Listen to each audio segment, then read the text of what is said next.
కానీ ఆయన కనిపించట్లేదు, మళ్ళీ ఎక్కడా కూడా స్పందన లేదు. సో ఈ అంబటి కావచ్చు, లేదంటే ఇట్లాంటి వాళ్ళంతా రోడ్ల మీద హల్చల్ చేసి అడావిడి చేసి ఏదో చేసే ప్రయత్నం, ప్రజలు ఎక్కడా కూడా వీళ్ళను దీనికి సంబంధించి సపోర్ట్ కాదు కదా, ఏది కూడా లేదు. ఏంటి మళ్ళీ రోడ్డు మీదకి ఎక్కారా వీళ్ళంతా అని అసహనం వ్యక్తం చేస్తూ ఉన్నారు. అంటే నిజంగా వెన్నుపోటు దినంగా ప్రజలు భావిస్తే కనుక సపోర్ట్ వచ్చి ఉండేది.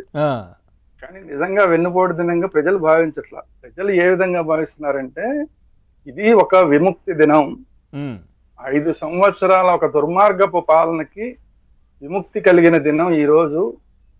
అలాగే ఒక నిశ్శబ్ద విప్లవం వచ్చిన దినం, ఎవ్వరూ ఊహించినంత నిశ్శబ్ద విప్లవం. ఎందుకంటే వైసీపీ వాళ్ళు ఏమనుకున్నారంటే, మనం ఏదో బటన్ నొక్కేసాం, అందరికీ ఇళ్లకి డబ్బులు వెళ్ళిపోయినాయి, మహిళలకి బోర్డు చేసేసాం, మహిళలంతా మన వెనకాలే ఉన్నారు, దళితులంతా మన వెనకాలే ఉన్నారు, అలాగే క్రిస్టియన్లంతా మన వెనకాలే ఉన్నారు, మైనారిటీలు ఎలాగ బీజేపీతో చంద్రబాబు నాయుడు కలిశారు కాబట్టి ఆ మైనారిటీలు అందరూ మనకే వేస్తారు, ముస్లిం మైనారిటీలు మనకే వేస్తారు.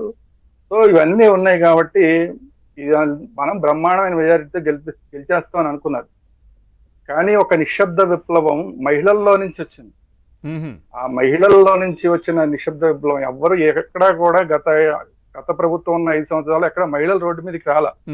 కానీ వాళ్ళకి తెలుసు ఇంట్లో ప్రతి ఉప్పు పప్పు ఎందుకు రేట్లు పెరిగిపోయినాయో వాళ్ళకి తెలుసు, ఇంట్లో కరెంటు ముట్టుకుంటే ఏ విధంగా షాక్ కొట్టిందో వాళ్ళకి తెలుసు, ఇంట్లో వాళ్ళ పిల్లలు ఉద్యోగాలు లేక 5 సంవత్సరాల్లో ఒక్క ఉద్యోగం కూడా ఇవ్వక అదేదో ఒక 2-3 ఈ ఇళ్లకి ఇంటింటికి మనుషులు పంపించి ఆ ఉద్యోగం ఏదో ఇచ్చారు పాపం తప్ప, అవి కూడా వాళ్ళకి పాపం వాళ్ళని ఉద్యోగస్తులు కానీ లెక్కలేదు.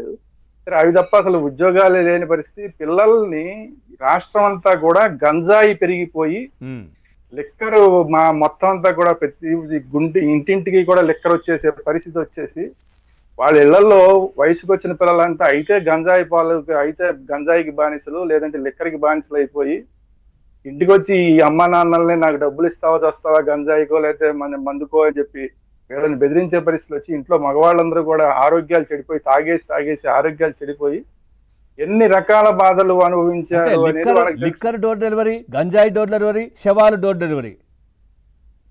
అందువల్లనే మహిళలకి ఇంట్లో ఏం మాట్లాడకపోయినా సరే ఇంట్లో వాళ్ళు ఎన్ని బాధలు పడుతున్నారో ఆ ప్రభుత్వం వల్ల ప్రతి ఒక్కరికి తెలుసు కాబట్టి మహిళలందరూ మూకుమ్మడిగా కూటమి ప్రభుత్వానికి వేయటమే కాకుండా ఇంట్లో ఉన్న మొత్తం మగవాళ్ళందరితో కూడా వేయించారు.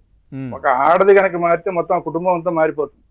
సో ఆ విధంగా వచ్చిన ఒక నిశ్శబ్ద విప్లవం మొత్తం జగన్మోహన్ రెడ్డిని ఆ ప్రభుత్వాన్ని ముంచేసి వెళ్ళిపోయింది.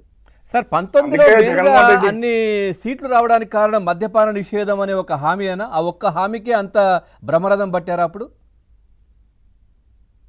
అదొక్కటి మాత్రమే కాదండి, నాకు ఒక్క ఛాన్స్ ఇవ్వండి అన్న ఒక సెంటిమెంట్ డైలాగ్ ఏదైతే ఉందో, ఒక్క ఛాన్స్. సరే మా నాన్నలాగా ఆయన ఏం చెప్పాడు, మా నాన్న మీ గుండెల్లో ఎలాగైతే ఉన్నాడో, మీ ఇళ్లలో ఎలాగైతే ఆయన ఫోటో ఉందో ఆ ఫోటో పక్కన నా ఫోటో పెట్టుకునేలాగా, ప్రతి ఇంట్లోనూ నా ఫోటో పెట్టుకునేలాగా పరిపాలన చేస్తా అన్నాడు.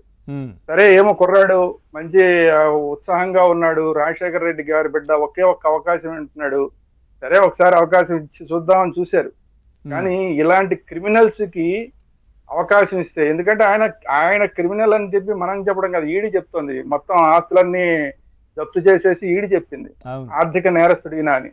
సో అలాంటి క్రిమినల్స్ కి ఇస్తే కనుక పదవి ఇస్తే, ముఖ్యమంత్రి పదవి ఇస్తే రాష్ట్రాన్ని ఏ విధంగా దోచేసుకుంటారు. ఇసుక దగ్గర నుంచి మొదలు పెడితే అసలు ఇది అది అని లేదు.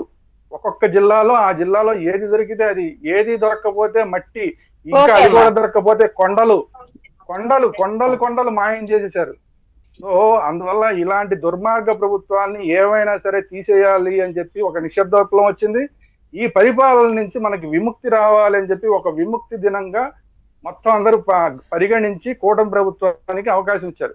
అందువల్లనే ఈ రోజు జగన్మోహన్ రెడ్డి గారు వెన్నుపోటు దినం అన్నా లేదు, ఏదన్నా లేదు, ఆయన పలకరించేవాళ్ళు లేడు, ఆయన తరపున వచ్చి రోడ్ల మీదకి వచ్చే వాళ్ళని అయితే అసలు పోలీసులు చీకొడుతున్నారు. ఇంతకుముందు ఇదే పోలీసుల మీద వీళ్ళు ఎంత జులుం చూపించారో చూసాం. ఇందాక మీరు చెప్పారు ఈది అప్పలరాజు బూతులే మాట్లాడాడు పోలీసుల మీద ఆ రోజు మంత్రిగా ఉండి, నా ఇష్టరాజ్యం అన్నట్లాగా. ఇవాళ అదే పోలీసులతోటి జాగ్రత్త ఒళ్ళు దగ్గర పెట్టుకొని అనిపించుకుంటున్నాడు సీదిల అప్పలరాజు. సిగ్గుండాలి కదా అలా అనిపించుకోవడానికి. ఒక మంత్రి పదవి అనుభవించిన వాడి మీకు సిగ్గుండాలి కదా. ఇవాళ ఏమో రాంబాబు వంతు రాంబాబు నువ్వెంతంటే పోలీస్ ఆయన ఎస్ఐ గారు నువ్వెంతంటే నువ్వెంత అన్నాడు, అయిపోలా ఏం మంత్రి పదవి ముందు అనుభవించింది, ఏం సామరస్యంగానే మంత్రి చెప్పారు పదవి సార్, ఇస్తే మామూలుగానే చెప్పారు వద్దు అని. ఆయన రెచ్చిపోయి మాట్లాడితే ఇంకా వీళ్ళు ఏం చేస్తారు? అంతే కదా. అంటే అంటే నేను అనేది మీరు గౌరవం దక్కించుకోవాలి. మంత్రి పదవులు అనుభవించిన వాళ్ళు, మంత్రి పదవి అంటే మీరు మంత్రి పదవి మీ హోదా కాదు, అంతే ఈ కదా. రాష్ట్రానికి మంత్రి పదవుల్లో ఉన్న వాళ్ళు కనీస గౌరవాన్ని మీకు నిలబెట్టుకోవడం కూడా తెలియట్లేదు. మొన్న చీదిరి అప్పర్రాజు అయిపోయింది, ఈ రోజేమో అంబటి రాంబాబు సార్, అయిపోయింది. ఏం గౌరవం చెప్పండి. ఇప్పుడు అప్పటి ప్రభుత్వంలో జగన్మోహన్ రెడ్డి అధికారంలో ఉన్నటువంటి పనిచేసిన మంత్రులందరూ కూడా పారిపోతున్నారు, తప్పించుకొని తిరుగుతున్నారు, కలుగుల్లో దాక్కుంటున్నారు, అప్ స్కాండ్ ఎక్కడున్నారో తెలియట్లేదు. ఎందుకంటే ప్రతి ఒక్కరిపైన ఆరోపణలే కదా. ఇట్లాంటి మంత్రులు, ఇట్లాంటి ఆరోపణలు ఎదుర్కొంటున్న వాళ్ళు దేశ చరిత్రలో కూడా ఏ రాష్ట్రంలో లేరు. నిన్న పేరుని నాని ఏం పరిస్థితి, నిన్న పేరుని నానికి తెనాలిలో ఏ పరిస్థితి, జనం వచ్చి కుమ్మేయట్లేదా వాళ్ళని? పోలీసుల సంగతి పక్కన పెట్టండి, జనం వచ్చి కుమ్మేశారా లేదా నిన్న పేరుని నానిని? అవును, ఆ రౌడీని కలవడానికి ఆయన కూడా మంత్రి పదవి అనుభవించాడు. అంతే కదా. ఏమయ్యా మీకు ఏమయ్యా ఇంత కర్మ ఏంటయ్యా మీకు? రోడ్ల మీదకి వచ్చి మీరు ఎలాగా దుర్మార్గం పరిపాలించారు. సరే ఏదో ప్రభుత్వం ఇప్పుడు కూటమి ప్రభుత్వం నడుస్తోంది, మీరు సిన్సియర్ గా వాళ్ళు ఏమైనా తప్పులు చేస్తే వాటిని ఎత్తి చూపించండి. అంటే